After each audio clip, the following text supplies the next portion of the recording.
just a starting portion, passing free as they lay in fields where they lay keeping their ship on a cold winter's night that was so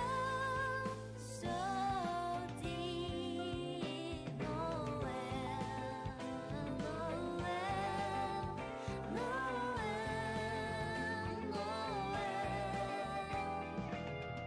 Born is the King of Israel.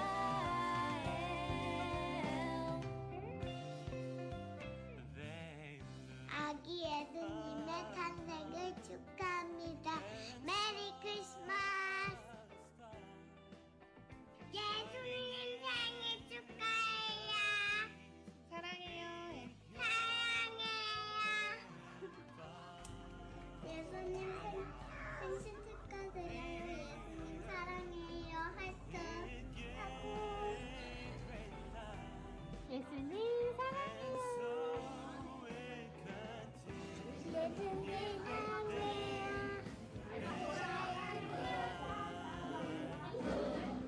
예수님 사랑해요. 올해위에 봐주신 예수님 생일 축하드려요. 예수님 요즘 제가 바빠서 생각을 많이 못했는데 벌써 성탄절이라니 너무 기대돼요. 태어나 주셔서 감사합니다. 새마음교회 청년부가 예수 그리스도의 삶을 닮아가기를 소망합니다. 사랑하는 예수님 생일 축하합니다. 기쁘다 구주 오셨네. 아기 예수님의 탄생을 축하드립니다. 주님 안에 따뜻한 성탄절을 보내길 소망합니다. 영광스러운 날에 모두가 모여 축하해 주시면 너무 감사드립니다. 25년도 주님의 말씀 안에서 서로 사랑하는 공동체가 되길 항상 기도하겠습니다. 메리 크리스마스!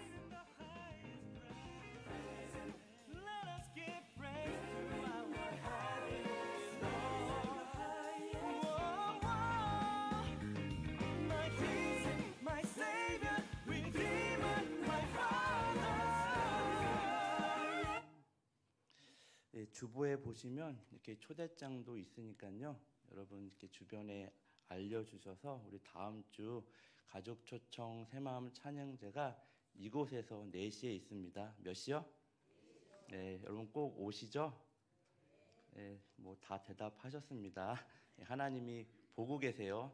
네, 하나님 앞에 다 대답하신 줄 믿습니다. 여러분 주변에 여러분 배우자, 자녀 이렇게 교회를 잠시 떠나 있는 분들이 계시다면 이번 기회에 함께 하나님 앞에 나오는 귀한 시간 되기를 소원합니다. 아멘. 네, 여러분 지난주랑 이번 주랑 이렇게 뭐가 달라진 게 있나요? 네, 많이 달라졌나요? 네, 뭐가 달라졌죠? 네, 예, 제가 보기에는 여러분의 얼굴이 달라졌습니다. 옆에 분하고 이렇게 인사하시죠. 지난주보다 더 밝아지셨습니다. 예, 우리는 매일매일 또 매주 우리의 얼굴이 더 밝아져야 되는 사람들입니다. 믿으십니까? 우리의 얼굴이 곧 하나님의 형상이죠. 우리를 통해서 아직도 예수 그리스도의 탄생과 그 십자가의 사건과 부활 생명을 모르는 이들에게 우리가 예수님의 탄생을 알리고 그 십자가의 사건을 전하고 부활 생명을 전하는 일에 저와 여러분이 이 얼굴을 쓰셔야 돼요. 다른 데 쓰시면 안 돼요. 우리 뭐 사실 딴 데 쓸 만큼의 얼굴이 아니잖아요. 그렇죠? 제가 복음적인 얼굴은 어떤 얼굴이라고 그랬죠? 너무 잘생긴 얼굴은 사실 복음적인 얼굴이 아니에요. 이게 말씀이 안 들어오거든요. 차은우 씨 같은 분이 목사를 한다 그러면 여러분 말씀이 들어올까요? 들어와요, 안 들어와요? 네, 들어와요. 네, 믿음이.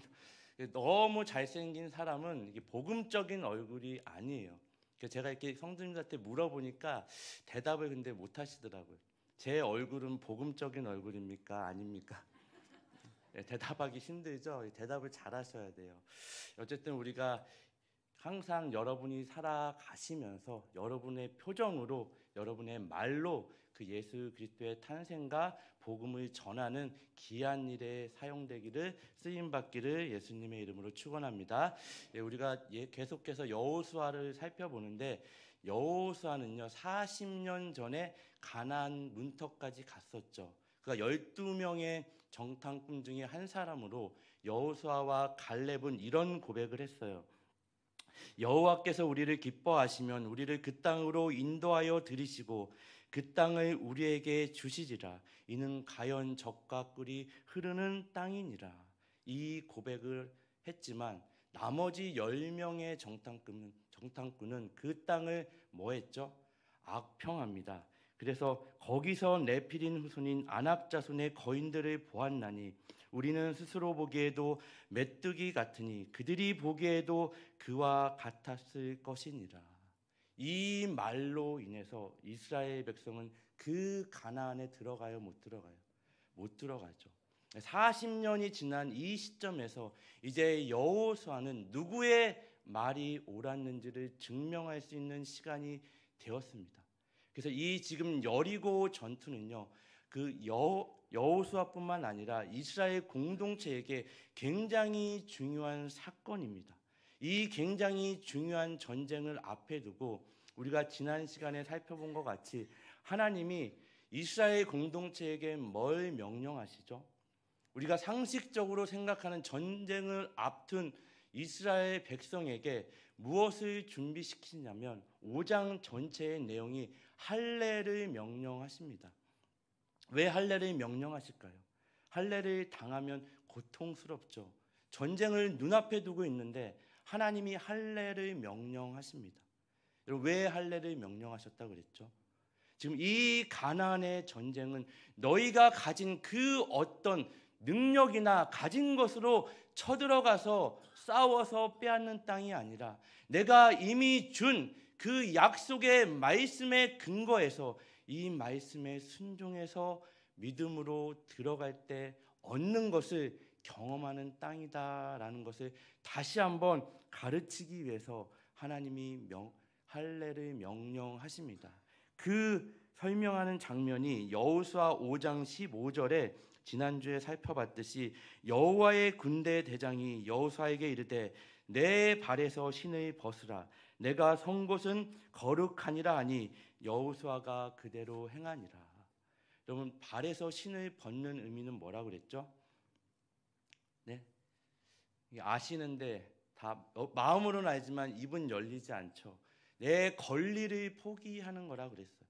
그 당시에 사람의 신분을 확인할 수 있는 것 중에 하나가 그 사람이 발에 신발을 신고 있느냐 없느냐로 확인할 수 있다고 그랬죠. 대부분의 노예들은 신발을 신고 있지 않아요. 내 모든 권리를 포기하고 노예는 누구의 노예예요? 주인의 노예죠. 내 발에서 신을 벗으란 얘기는 다 그 권리를 내려놓고 포기하고 다 내려놓고 내게 맡기라는 이야기예요. 왜냐하면요, 이스라엘 공동체는요 지금까지 한 번도 하나님을 주권자로 인정하지 않았어요. 그들의 필요에 어떤 요구에 의해서 그들을 구원하는 구원자로는 인정했지만 그들의 모든 삶의 영역을 주관하시는 주권자로 인정하지 않았기 때문에 하나님께서 지금 이 여리고 성 전투 앞에 다시금 한번 확인을 하시는 겁니다. 그래서 할례를 명령하시죠. 이 이스라엘 백성들 앞에 지금 우리가 읽은 본문 여리고 성의 문은 굳게 닫혀 있습니다. 우리 1절 말씀 다시 한번 읽을까요? 이스라엘 자손으로 시작.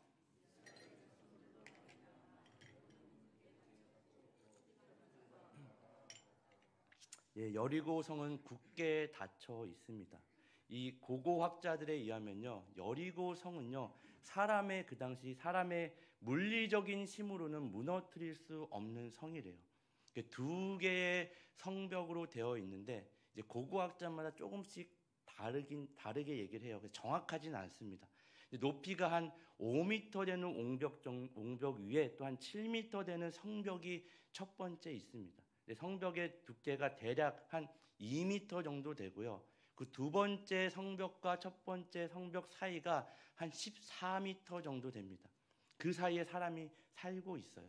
그 두 번째 성벽은요, 대략 한 4m 정도의 두께예요.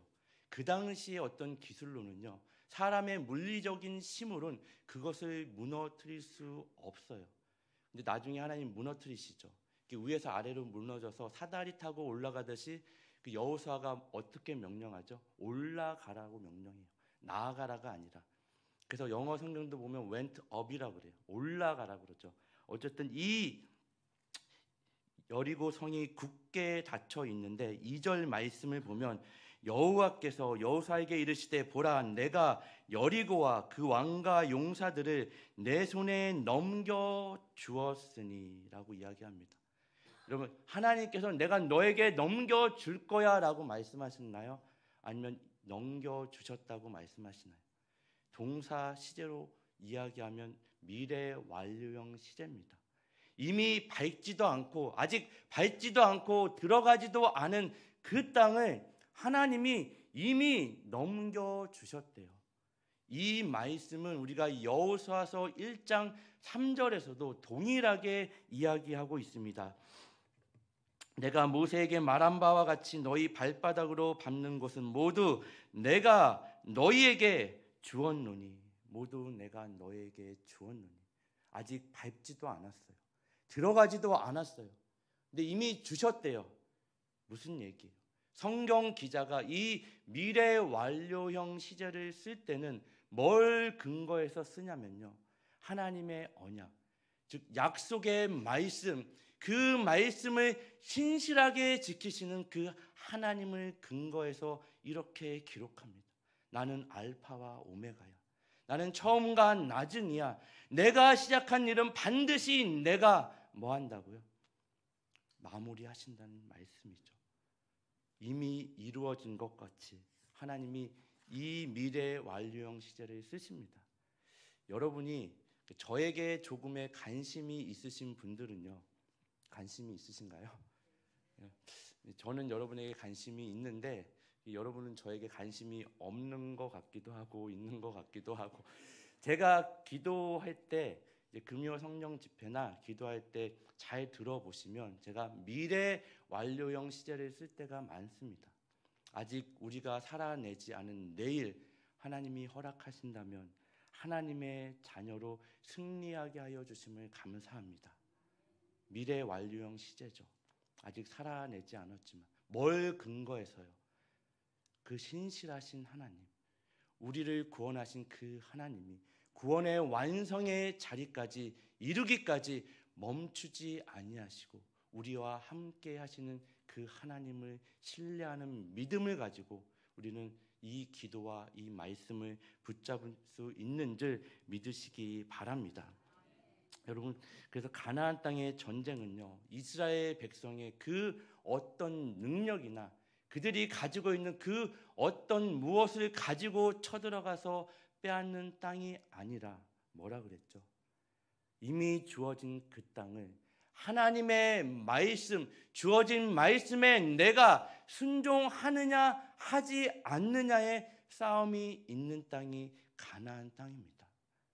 이 원리는 저와 여러분이 살아내셔야 되는 삶의 모든 영역에서 동일하게 작용되어지는 원리입니다.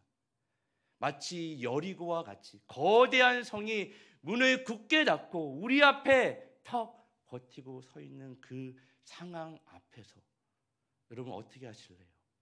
앞으로 나아갈 수 없는, 사방이 막혀 마치 거대하게 나를 짓누르고 있은 그 여리고 성과 같은 그 앞에 여러분, 우리가 나아가 얻는 땅이 아닌 하나님의, 이미 하나님이 주신 그 말씀에 뭐 하는 거죠? 순종하느냐 하지 않느냐의 싸움이 늘 우리 삶 가운데 있는 거예요. 사실 여리고의 전투는요, 우리와 여리고의 사람들의 전투가 아닌 이 하나님의 말씀에 내가 순종하느냐 순종하지 않느냐의 싸움이 늘 있는 게 저와 여러분이 살아내셔야 되는 싸움입니다. 믿으십니까? 이 순종을 하나님이 어떻게 하라고 말씀하시냐면 오늘 우리가 읽은 본문이 그 내용이에요. 우리 4절 말씀을 다시 한번 읽겠습니다. 제사장 7은 시작.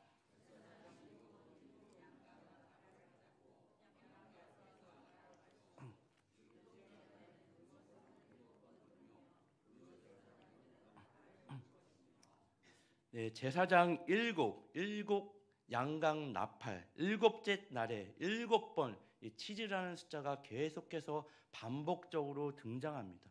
7째 날에는 몇 번 돌라고요? 7번 돌래요. 여러분 성경에서 7이라는 숫자는 뭘 의미하죠? 완전수를 의미하죠. 근데 왜 완전수를 의미하죠? 우리가 완전수라는 걸 아는 것도 중요하지만 죄송합니다. 이 왜 완전수인지를 아는 게 더 중요하죠.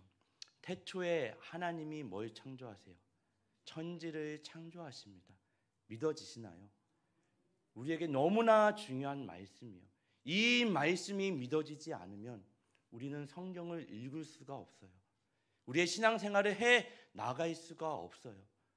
이 고백이 있어야 됩니다. 태초에 하나님이 천지를 창조하시니라. 이 말씀이 믿어지면 못 믿을 게 없죠. 하나님이 며칠 동안 천지를 창조하시죠? 6일 동안 천지를 창조하십니다. 7일째 되는 날은 뭐 하셨죠?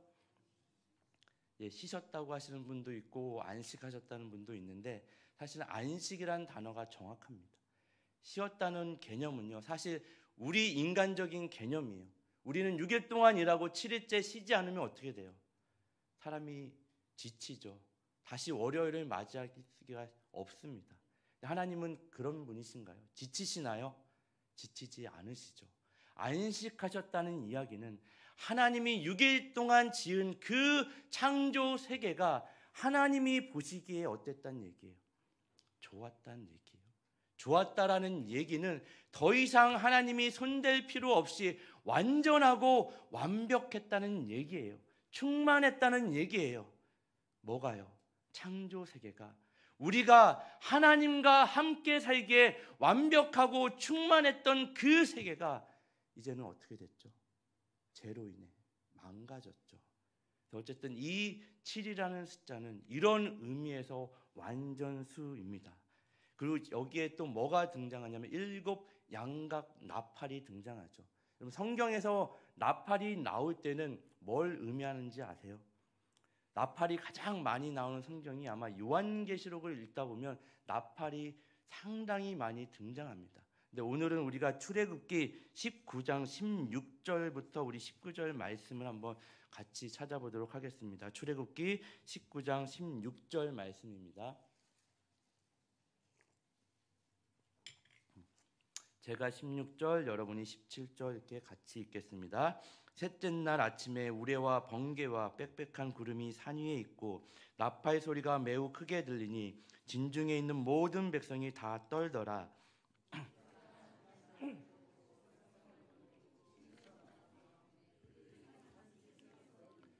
시내산에 연기가 자욱하니 여호와께서 불 가운데서 거기 강림하심이라. 그 연기가 옹기가마 연기같이 떠오르고 온 산이 크게 진동하며 나팔 소리가 점점 커질 때에 모세가 말한즉 하나님이 음성으로 대답하시더라. 아멘. 성경에서 나팔 소리는요, 이 하나님의 임재를 상징합니다. 나팔 소리를 불 때에 하나님이 우리와 함께 하신다는 것을 의미하는 거예요.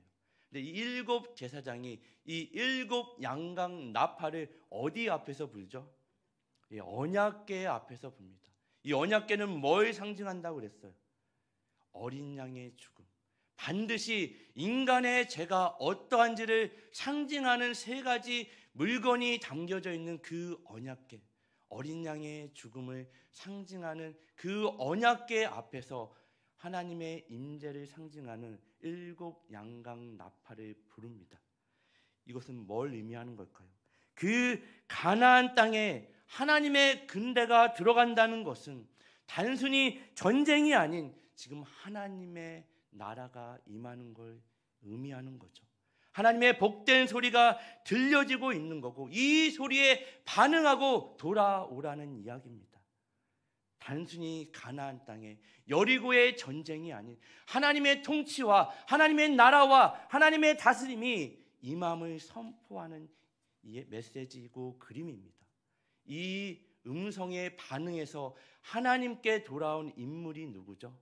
여리고성에서 기생 라합. 라합만이 유일하게 하나님 앞에 돌아옵니다. 여러분, 빛이 어둠의 빛이되 어둠이 뭐했다고요? 깨닫지 못하더니. 여러분, 빛은요 설명할 수 있는 게 아니죠. 설명하는 게 아니라 뭐 하는 거예요? 보는 거죠. 빛을 설명해야 되는 대상은 누구예요?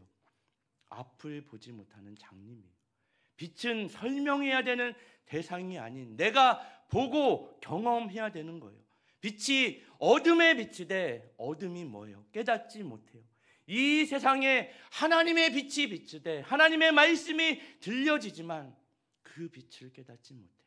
하나님의 말씀을 듣지 못해요. 이 여리고성에 하나님의 나팔 소리가 울려 퍼지고 그 언약궤가 앞에 나감에도 불구하고 오직 기생 라합만이 그 땅에 가나안 땅의 모든 사람, 여러분 기생 라합이 이 복된 소리를 듣고 하나님 앞에 나왔다면 그 땅의 모든 사람들은 이 소리를 들었어요, 안 들었어요?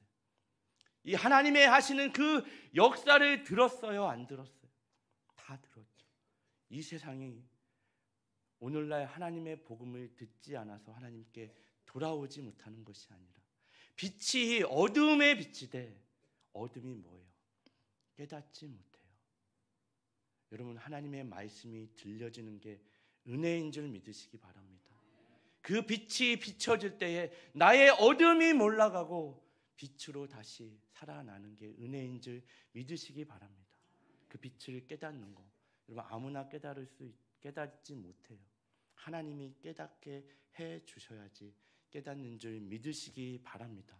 히브리서 기자는 라합의 이 행동을 이렇게 평가합니다. 히브리서 11장 31절에 믿음으로 기생 라합은 정탐꾼을 평안히 영접하였으므로 순종하지 아니한 자와 함께 멸망하지 아니하였도다.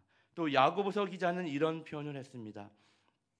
또 이와 같이 기생 라합이 사자들을 접대하여 다른 길로 나아가게 할 때에 행함으로 위롭다 하심을 받은 것이 아니냐. 라합이 무엇으로요? 행함으로요. 그럼 들은 것으로 끝난 것이 아니라 그가 그의 전 운명을 건 생명을 건 믿음의 결단을 하고 하나님 앞에 나왔다는 것이 우리가 듣기는 많이 들어요. 여러분 수없이 많은 메시지를 듣습니다. 수없이 많은 예배를 들어요. 여러분이 듣고 싶은 설교 찾아 듣는 시대죠. 방송을 봐도 여러분 스마트폰만 봐도 여러분 수없이 많은 메시지를 들어요. 듣는 게 중요한 게 아니라 뭐 하는 거죠? 행하는 게 중요하죠. 아무리 빛이 비춰도 깨닫지 못하면 소용이 없죠. 빛은 설명하는 게 아니라 내가 보고 경험하는 거예요. 예수 그리스도는 단순히 설명의 대상이 아니라 내가 인격적으로 만나고 경험하고 그분과 함께 살아가는 거예요. 2025년도 우리 새마을교회 표어가 뭐라 그랬죠? 아는데 입이 안 열리시죠? 예수의 이름으로 오늘을 살아라. 누구의 이름으로요? 예수의 이름으로 오늘을 사는 거예요. 다른 이름이 아닌 예수의 이름으로 주어진 그 자리에서 여러분이 때로는 원망하고 불평하는 그 조건을 가지고 여러분 나라가 혼란스럽죠. 시끄럽죠. 그 혼란스러운 거기서 예수의 이름으로 사셔야 돼요. 어떤 것도 핑계될 게 없어요. 정치를 핑계할 수 없고요. 경제적인 걸 핑계할 수 없고 나의 건강을 핑계댈 수 없고 그 어떤 상황과 환경을 핑계댈 수 없고 주어진 그 자리 내가 가진 그 조건 거기서 예수의 이름으로 하나님의 자녀라는 지위와 특권을 가지고 주어진 기회를 가지고 그 하루를 살아내셔야 됩니다. 이게 예수의 이름으로 오늘을 사는 거예요. 여러분, 여리고 앞에 놓인 정말 운명을 건 7 제사장들의 7 양강 나팔 소리는 이 땅에, 이 여리고에 하나님의 임재, 하나님의 통치가 시작되었음을 선언하는 것이에요. 이 소식을 듣고 영접하는 자들에게는 하나님의 자녀가 되는 지위와 권세를 주셨지만 끝까지 듣지 않고 거부하는 자들에게는 그 결과가 뭐예요? 멸망과 사망밖에는 없죠. 우리가 사는 인생이 하나님이 없으면 여러분이 아무리 수고하고 노력해도 그 끝은 뭐예요? 사망이죠. 결국 죽음밖에 없습니다. 멸망밖에 없죠. 내가 이 세상을 살아내면서 얼마나 많은 업적을 이루어냈는지, 얼마나 많은 것을 손에 얻고 성취해냈는지, 어떤 권력의 위치에 있었는지 다 의미 없이 그 끝은, 결과는 사망과 멸망밖에는 없다는 것이죠. 이것을 가장 압축적으로 설명해서 보여주는 그림이 이 여리고성 전투입니다. 단순히 전쟁이 아니에요. 단순히 멸망이 아니라 하나님의 복음, 하나님의 나라가 임했어. 하나님의 복음이 선포됐어. 너희들 뭐하고 있니?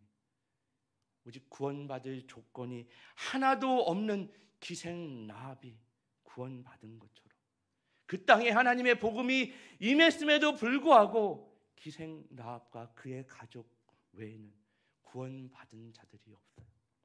진멸당합니다. 멸망을 당해요. 단순히 하나님이 어떻게 저들을 진멸하라고 할 수 있을까의 문제가 아니라 하나님의 복음이죠. 그 끝은 뭐라고요? 사망과 멸망밖에 없습니다. 저와 여러분은요, 끝이 있어요, 없어요? 태어날 때는 제 마음대로 태어나나요? 죽을 때도 순서가 없지만 끝은 정해져 있죠. 마치 우리는 끝이 없는 것처럼 살고 있습니다. 마치 내가 하나님 앞에 서지 않을 것처럼 살아가고 있죠. 우리 청년들도 있지만 죄송합니다. 먼저 갈지 몰라요. 그렇죠? 순서가 어디 있어요? 하나님 앞에, 하나님이 부르시면 하나님 앞에 서야 돼요. 하지만 사명이 있으면 하나님 부르시지 않겠죠. 그럼 죽고 싶어도 죽을 수 있나요? 죽고 사는 문제가 누구 손에 달려 있죠? 그럼 죽는 게 쉬워요? 사는 게 쉬워요? 제가 자주 물어보죠. 죽는 게 쉬워요? 사는 게 쉬워요? 사실 우리 그리스도인들은 죽는 게 쉽죠. 하나님 품에 안기는 게 얼마나 쉬워요. 편해요. 평안해요. 하나님의 자녀라는 지위를 가지고 빛이 비춰도 빛을 깨닫지 못하는 그 세상 속에서 하나님의 자녀로 사는 게 얼마나 고달프고 힘들어요. 쉽지 않아요. 하나님, 내가 이럴 줄 알았으면 정말 나중에 정말 죽기 일보 직전에 예수님 영접하고 믿을 것. 여러분, 그날을 누가 알아요? 내일을 주셔야 우리에게 주어지는 오늘입니다. 믿으십니까? 하나님이 주셔야 우리가 예수의 이름으로 살아낼 수 있는 우리에게 주어진 하루입니다.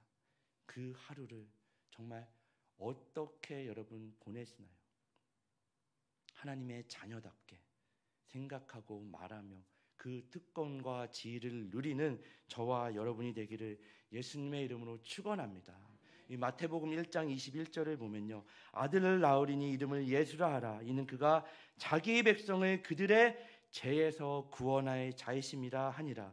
이 모든 일이 된 것은 주께서 선지자로 하신 말씀을 이루려 하심이니 이르시되 보라, 처녀가 잉타하여 아들을 낳을 것이요 그의 이름은 임마누엘이라 하리라 하셨으니 이를 번역한즉 하나님이 우리와 함께 계시다 함이라. 예수님이 우리의 죄를 뭐하시기 위해서 이 땅에 오셨죠? 용서하기 위해서. 단순히 죄를 용서하기 위해서, 죄를 없애기 위해서 오신 게 아니라 우리와 함께하기 위해서 오셨대요. 끊임없이 결국 고쳐지지 않고 돌이키지 않는 너희들을 위해서 내가 이 땅에 왔다. 내가 그 사망의 자리, 그 멸망의 자리, 너희 스스로는 벗어날 수 없고 사망밖에는 만들 수 없는 그 자리까지 따라 들어오시는 것이 예수 그리스도의 탄생이고 예수 그리스도의 십자가의 사건입니다. 우리 인생이 결국 만들어낼 것이 사망과 멸망밖에 없는 그 자리를 예수님이 따라 들어오세요. 이게 예수 그리스도의 탄생이에요. 그래, 내가 이 땅에 왔다. 내가 이 땅에 왔어. 너희 스스로는 구원받을 수 없는 너희를 위해서 내가 이 땅에 왔다라고 하는 게 이 성탄의 시즌에 우리가 깊숙이 묵상해야 될 내용인 줄 믿으시기 바랍니다. 예수님이 우리 사망의 자리, 그 멸망의 자리까지 깊숙이 들어오세요. 어느 종교가, 어느 신이 우리 인생들 가운데 깊숙이 들어오는 신이 있나요? 그런 종교가 있나요? 어느 신을 십자가에 내어주며 나를 믿으라 하는 신이 있나요? 우리가 몰랐을 때, 여러분 모르는 게 죄예요, 아니에요? 몰랐을 때 하는 건 괜찮아. 그런 얘기 많이 들으셨죠? 제가 몇 번 얘기했죠. 몰랐을 때 한 게 가장 큰 죄예요. 어떤 의미에서요? 예수님 우리가 모를 때 오셨어요. 우리가 죄인이었을 때. 예수님 우리가 모를 때 그 십자가의 길을 걸어가셨어요. 우리가 모를 때 십자가에 달려 돌아가셨습니다. 우리가 아직 죄인 되었을 때에 그리스도께서 십자가에 달리심으로 하나님께서 우리를 향한 그 사랑을 확증하셨대요. 그 사랑의 확증으로 인해 저와 여러분은 지금 여기에 있는 줄 믿으시기 바랍니다. 정말 이 십자가의 사건 앞에 어느 인생이, 어느 공동체가 할 말이 있을까요? 아무 말도 할 수 없겠죠. 오직 이 십자가 앞에 침묵할 수밖에 없을 것입니다. 그래서 오늘 10절 말씀을 보면요, 여호수아가 백성에게 명령하여 이르되 너희는 외치지 말며 너희 음성을 들리게 하지 말며 너희 입에서 아무 말도 내지 말라. 입을 다물란 얘기죠. 그리하다가 내가 너희에게 명령하여 외치라 하는 날에 외칠지니라. 입을 다물고 뭐하란 얘기예요? 침묵하란 얘기예요. 여러분, 이스라엘 공동체가 광야 생활 내내 가장 많이 입 밖으로 내뱉은 말이 뭐예요? 원망과 불평의 말. 하나님 못 살겠어요. 하나님 이게 뭐예요? 하나님 겨우 이것 때문에 우리를 애굽에서 출애굽시켜 여기까지 인도하셨어요. 겨우 이거 하시려고 광야로 인도하셨어요. 하나님 못 살겠어요. 그래서 그들은 어떻게 됐죠? 광야에서 다 엎드려집니다. 다 죽어요. 그들의 말로 인해서. 민수기 14장 23절에 그들에게 이르기를 여호와의 말씀에 내 삶을 두고 맹세하노니 너희의 말이 내 귀에 들린 대로 내가 뭐 한다고요? 행하리라.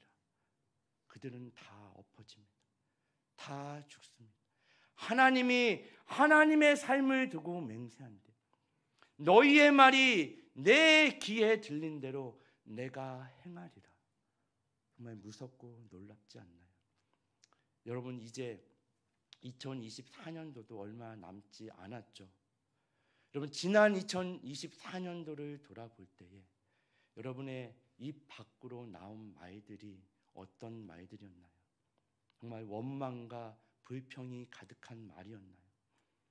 아니면 감사와 기쁨이 가득한 말들이었나요? 나와 함께하는 내 배우자를 실망시키고 내 자녀를 무너뜨리고 나와 함께하는 공동체를 무너뜨리는 저주와 해서는 안 될 말들을 하진 않았나요? 여러분, 신앙생활이 뭐라 그랬죠? 우리가 거대한 기도 제목 앞에 여러분을 숨기지 않는 것. 하나님, 이 나라와 민족을 내게 주시옵소서. 물론 나라와 민족을 위해 기도해야죠. 이 혼란스러운 시대 앞에 하나님, 내가 어떻게 하나님의 자녀로 지혜롭게 말하며 행동해야 되는지, 그 기도 앞에 여러분 숨지 마시고 주어진 오늘을 여러분 사셔야 돼요. 여러분의 배우자에게 따뜻한 말 하셔야 되죠. 여유 있는 미소를 보여주셔야 돼요. 여러분의 자녀에게 살리는 말, 위로의 말, 격려의 말 하셔야죠. 부모에게 존경하는 말, 나와 함께하는 공동체의 생명의 말, 기쁨과 감사의 말, 그 외의 말들은 그 입을 다물라는 얘기. 침묵해라. 내가 외치라 하는 그 말만 외쳐라. 여러분, 이게 신앙생활입니다. 하나님이 다시금 우리에게 2025년도를 허락하신다면 저와 여러분에게 이런 은혜가 있기를 소원합니다. 정말 하나님이 허락하신 사람을 살리는 말, 생명을 주는 말, 우리를 그리스도의 십자가 사건 앞에 우리의 말은 아무 말도 할 수 없는 그 십자가 앞에 무릎 꿇고 내려놓고 주님께 다 맡겨 정말 생명과 사람을 살리는 그 말을 할 때에 하나님께서 우리 인생을 통해서 하나님이 하나님 되심을 드러내기 위해서 우리 인생길 가운데 여리고와 같이 거대한 성이 그 문을 굳게 닫아 우리 앞에 거대하게 버티고 서 있을 때 하나님이 하나님 되심을 드러내실 것입니다. 하나님이 무너뜨리실 것입니다. 하나님이 우리를 그 위로 올라가게 하실 것입니다. 우리가 하는 게 아닌 하나님이 하신 줄 믿으시고 이 믿음 가지고 순종하며 주어진 그 삶의 자리에서 하루하루를 예수의 이름으로 살아내는 저와 여러분 되기를 예수님의 이름으로 축원합니다. 아멘. 기도하겠습니다. 사랑의 하나님, 감사합니다. 정말 우리가 우리의 그 어떤 능력, 우리의 가진 것으로 우리 앞에 여리고와 같이 굳게 닫혀서 거대하게 버티고 서 있는 그 상황과 환경들 앞에 정말 우리가 하는 것이 아닌 하나님의 말씀이 주어질 때에 순종하고 믿음으로 결단하며 나아갈 때 하나님께서 하나님 되심을 드러내시며 하나님의 그 여리고와 같은 그 거대한 것들을 무너뜨릴 때에 우리는 믿음으로 거기를 올라가 밟으면 된 줄 믿고 주어지는 그 하루하루 하나님이 허락하시는 2025년도를 예수의 이름으로 힘차게 나아가는 삶이 되게 하여 주심을 감사하며 우리를 구원하신 예수 그리스도의 이름으로 감사하기도 드립니다. 아멘.